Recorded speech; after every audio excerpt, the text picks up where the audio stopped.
ಹೊನ್ನಾವರ ತಾಲೂಕಿನ ಶ್ರೀ ವಿಶ್ವ ವೀರಾಂಜನೇಯ ಮಹಾಸಂಸ್ಥಾನ ಹೇಮಾಪುರ ಮಹಾಪೀಠಂ ಇಲ್ಲಿ ಪಶ್ಚಿಮ ಘಟ್ಟದ ರಕ್ಷಣೆಗಾಗಿ ಜನಾಂದೋಲನ ಕಾರ್ಯಕ್ರಮ.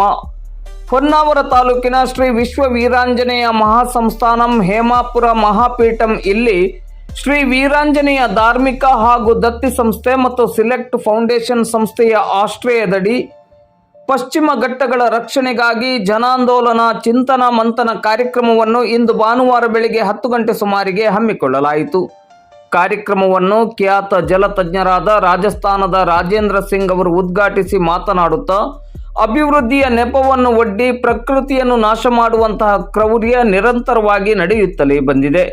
ಪರಿಸರದ ಮೇಲಾಗುವ ದಬ್ಬಾಳಿಕೆ ಮತ್ತು ಪರಿಸರದ ಮೇಲಾಗುತ್ತಿರುವ ದೌರ್ಜನ್ಯವನ್ನು ತಡೆಗಟ್ಟದೇ ಇದ್ದಲ್ಲಿ ಭವಿಷ್ಯದಲ್ಲಿ ಗಂಭೀರ ಸಮಸ್ಯೆಯನ್ನು ಎದುರಿಸಬೇಕಾದ ಸಂದಿಗ್ಧತೆಯಲ್ಲಿ ನಾವಿದ್ದೇವೆ. ಈ ನಿಟ್ಟಿನಲ್ಲಿ ನಾಗರಿಕ ಸಮಾಜ ಸದಾ ಜಾಗೃತರಾಗಬೇಕೆಂದು ಕರೆ ನೀಡಿದರು. ಕಾರ್ಯಕ್ರಮದ ಅಧ್ಯಕ್ಷತೆಯನ್ನು ವಹಿಸಿದ್ದ ಶ್ರೀ ವಿಶ್ವ ವೀರಾಂಜನೇಯ ಮಹಾಸಂಸ್ಥಾನದ ಪರಮಪೂಜ್ಯ ಶ್ರೀ ಮಾರುತಿ ಗುರೂಜಿಯವರು ಪಶ್ಚಿಮ ಘಟ್ಟದ ರಕ್ಷಣೆಗಾಗಿ ನಾವೆಲ್ಲ ಕಟಿಬದ್ಧರಾಗಬೇಕು. ಶರಾವತಿ ಪಂಪ್ ಸ್ಟೋರೇಜ್ ಯೋಜನೆ ಜಾರಿಯಾಗದಂತೆ ನಾವೆಲ್ಲ ಒಂದಾಗಿ ಶರಾವತಿಯ ಉಳಿವಿಗಾಗಿ ಹೋರಾಟವನ್ನು ಮಾಡಬೇಕಾಗಿದೆ.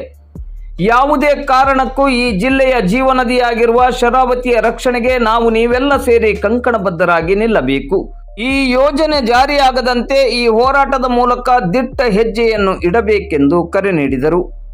ಕಾರ್ಯಕ್ರಮದಲ್ಲಿ ಶಿರಳಗಿಯ ಶ್ರೀ ಚೈತನ್ಯ ರಾಜಾರಾಮ ಕ್ಷೇತ್ರದ ಪೂಜ್ಯ ಶ್ರೀ ಶ್ರೀ ಬ್ರಹ್ಮಾನಂದ ಭಾರತಿ ಸ್ವಾಮೀಜಿಯವರು, ಪರಮ ಪೂಜ್ಯ ಶ್ರೀ ವಿದ್ಯಾಭಿನವ ಸುಬ್ರಹ್ಮಣ್ಯ ಭಾರತಿ ಮಹಾಸ್ವಾಮೀಜಿಯವರು ದಿವ್ಯ ಸಾನ್ನಿಧ್ಯವನ್ನು ವಹಿಸಿ ಪಶ್ಚಿಮ ಘಟ್ಟದ ರಕ್ಷಣೆಗಾಗಿ ಕರೆ ನೀಡಿದರು.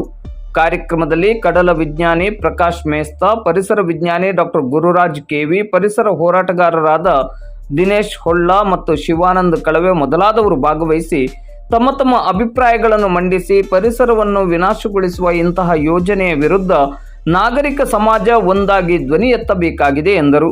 ವೇದಿಕೆಯಲ್ಲಿ ಗಣ್ಯ ಮಹನೀಯರು ಉಪಸ್ಥಿತರಿದ್ದರು. कि तुम गंगा को माँ मानते हो ना, तो क्या तुम्हारी माँ की कीमत 6000 करोड़ भी तुम्हें स्वीकार नहीं है?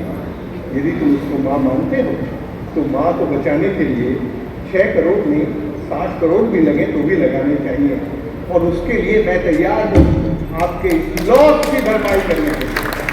दोस्तों, ये घटना है 2010 की फरवरी